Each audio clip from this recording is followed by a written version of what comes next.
salam sejahtera untuk kita semua. Perkenalkan, nama saya Salsa Dilasari. Saya mahasiswa dari Universitas Pamulang, Prodi Pendidikan Kewarganegaraan kelas 03 PPKP 02. Kali ini saya akan membahas tentang hak dan kewajiban hak asasi manusia. Berdasarkan teori, hak yang kita ketahui, hak merupakan segala sesuatu yang berhak kita dapatkan setelah melakukan kewajiban kita. Sedangkan kewajiban itu sendiri adalah segala sesuatu yang harus kita lakukan dengan penuh tanggung jawab. Nah, jika diibaratkan, hak dan kewajiban ini diibaratkan sebagai dua sisi mata uang yang tidak dapat dipisahkan. Jika kita melaksanakan kewajiban, maka kita akan mendapatkan hak kita. Sebaliknya, jika kita sudah melakukan kewajiban kita, maka kita akan menuntut hak kita. Nah, setelah memahami makna dan hak kewajiban, kita juga harus memahami makna dari hak dan kewajiban asasi manusia. Hak dasar pada dasarnya, hak asasi manusia adalah hak dasar yang melekat pada diri seseorang yang secara kodrati merupakan anugerah dari Tuhan Yang Maha Esa dan tidak dapat diganggu-gugat. Sedangkan kewajiban asasi adalah kewajiban dasar manusia yang ditekankan dalam Undang-Undang Dasar tersebut sebagai perangkat kewajiban yang apabila tidak dilaksanakan tidak memungkinkan terlaksananya dan tegaknya HAM. Nah, hak asasi manusia ini berlaku kapanpun, dimanapun, dan kepada siapapun. Negara wajib menghormati, melindungi, dan memenuhi hak asasi manusia bagi rakyatnya, termasuk menindaklanjuti apabila terjadi pelanggaran yang tidak dilakukan oleh pihak-pihak tertentu yang tidak bertanggung jawab. Mengapa sih kita harus mempelajari materi kali ini? Nah, ya karena kita harus mengetahui, memahami, dan melaksanakannya ya dalam kehidupan bermasyarakat, berbangsa, dan bernegara. Agar tujuannya tuh agar tidak terjadi pertengkaran atau konflik yang bersifat horizontal di negara kita. Selanjutnya ada pengertian dari menurut para ahli, salah satunya yaitu John Locke. Ia berpendapat bahwa hak asasi manusia adalah hak yang langsung diberikan Tuhan kepada manusia sebagai hak yang dikodrati. Oleh karena itu, tidak ada ketentuan di dunia ini yang bisa mencabutnya. HAM memiliki sifat mendasar dan suci. Nah, selanjutnya HAM menurut Undang-Undang Dasar Nomor 39 Tahun 1999 ini, hak asasi manusia adalah hak yang melekat pada diri manusia sebagai makhluk ciptaan Tuhan Yang Maha Esa. Hak tersebut merupakan anugerah yang wajib dilindungi dan dihargai oleh setiap manusia. Lalu, setelah kita mengetahui pengertian dan makna-makna HAM ini, tentunya hak asasi manusia ini mempunyai landasan hukum. Seperti yang kita ketahui, sudah banyak landasan hukum, yaitu salah satunya Undang-Undang Republik Indonesia Nomor 39 Tahun 99 tentang hak asasi manusia, Pancasila. Nah, yang kedua itu Pancasila, terutama di sila kedua, kemanusiaan yang adil dan beradab. Yang ketiga itu ada TAP MPR Republik Indonesia Nomor 2 MPR tahun 1993 tentang GBHN. HAM ini memiliki ciri hak asasi manusia memiliki ciri. Nah, ciri-cirinya ini mendefinisikan makna dari HAM itu sendiri. Yang pertama itu ada hakiki, artinya hak asasi manusia adalah hak semua umat manusia yang sudah ada sejak lahir. Yang kedua, bersifat universal, artinya hak asasi manusia berlaku untuk semua orang tanpa memandang status, suku bangsa, gender, atau perbedaan lainnya.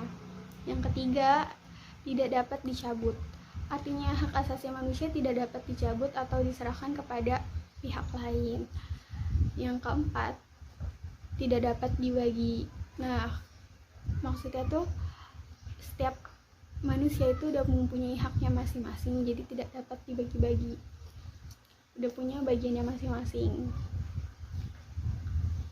Lalu ada macam-macam HAM atau bisa dikatakan sebagai penggolongan HAM ya. Yang pertama itu ada hak asasi pribadi, contohnya kebebasan dalam memeluk agama, memiliki keyakinan, kebebasan untuk memilih, kebebasan untuk mengeluarkan pendapat. Nah, yang kedua itu ada hak asasi politik. Hak asasi politik itu contohnya seperti hak menjadi warga negara, hak untuk memilih dan dipilih, hak untuk masuk dan mendirikan partai politik. Yang ketiga ada hak asasi ekonomi. Hak asasi ekonomi ini bisa dicontohkan dengan memilih kebebasan pekerjaan, hak untuk menjual, membeli dan menyewa, hak memiliki, mencari dan mengumpulkan kekayaan. Yang keempat ada hak asasi hukum. Dalam hak asasi hukum ini untuk mendapatkan perlakuan yang sama di mata hukum dan pemerintahan. Jadi kita berhak gitu mendapatkan perlakuan yang sama di mata hukum. Yang kelima ada hak sosial dan budaya.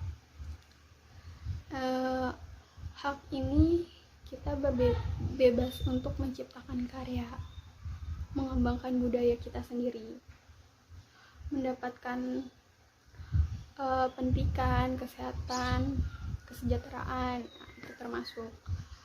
Yang keenam, hak asasi dalam tata cara peradilan dan perlindungan. Hak ini untuk mendapatkan peradilan dan perlindungan dalam penahanan, penangkapan, peradilan, penyitaan atau penggeledahan. Berdasarkan pengertian pelanggaran HAM di atas. Yang terakhir itu ada bentuk pelanggaran HAM ya. Berdasarkan pengertiannya, bentuk dan jenis pelanggaran HAM itu yang paling sering muncul ya, itu ada dua. Yang pertama itu bentuk diskriminasi, merupakan suatu pembatasan, pelecehan atau bahkan pengucilan secara langsung maupun tidak langsung berdasarkan atas pembedaan manusia. Contohnya kayak membedakan agama, ras, jenis kelamin, etnis, atau lain-lain. Yang kedua itu ada penyiksaan. Ini yaitu perbuatan yang dilakukan secara sengaja sehingga menimbulkan rasa sakit yang teramat atau penderitaan baik itu jasmani maupun rohani. Nah, berdasarkan sifatnya, pelanggaran HAM dapat dibedakan menjadi dua. Yang pertama, pelanggaran HAM ringan, yaitu pelanggaran yang tidak mengancam jiwa manusia namun berbahaya apabila tidak segera diatasi atau ditanggulangi. Misalnya seperti memberikan pelayanan kesehatan yang buruk, pencemaran lingkungan yang disengaja atau merampas hak orang lain. Nah, yang kedua itu pelanggaran HAM berat, yakni pelanggaran HAM yang bersifat berbahaya dan mengancam nyawa manusia, seperti halnya pembunuhan, penganiayaan, perampokan, perbudakan, penyanderaan, pemerkosaan, dan lain-lain. Menurut Undang-Undang Republik Indonesia Nomor 26 Tahun 2000 tentang Pengadilan HAM, pelanggaran HAM berat dapat diklasifikasikan menjadi dua, yaitu yang pertama ada kejahatan genosida. Kejahatan genosida ini merupakan setiap perbuatan yang dilakukan dengan maksud tujuan menghancurkan atau memusnahkan seluruh maupun sebagian kelompok, bangsa, ras, kelompok, maupun agama dengan cara membunuhnya, menciptakan kondisi kehidupan yang buruk, memindahkan paksa anak-anak dari kelompok tertentu. Nah, yang kedua itu kejahatan terhadap kemanusiaan. Ini merupakan suatu tindakan atau perbuatan yang dilakukan bagian dari serangan atau meluas atau sistematik yang diketahuinya bahwa serangan tersebut ditunjukkan secara langsung terhadap penduduk sipil. Kejahatan kemanusiaan ini berupa pembunuhan, pemusnahan, perbudakan, pengusiran, pemerkosaan, perampasan, penyiksaan, penganiayaan, penghilangan orang secara paksa. Nah, itu contoh-contohnya. Materi kita selesai. Tadi kita sudah membahas tentang pengertian hak asasi manusia, landasan hukumnya, macam-macamnya, ciri-cirinya, serta bentuk pelanggaran HAM-nya. Sekian, terima kasih dari saya. Wassalamualaikum warahmatullahi wabarakatuh.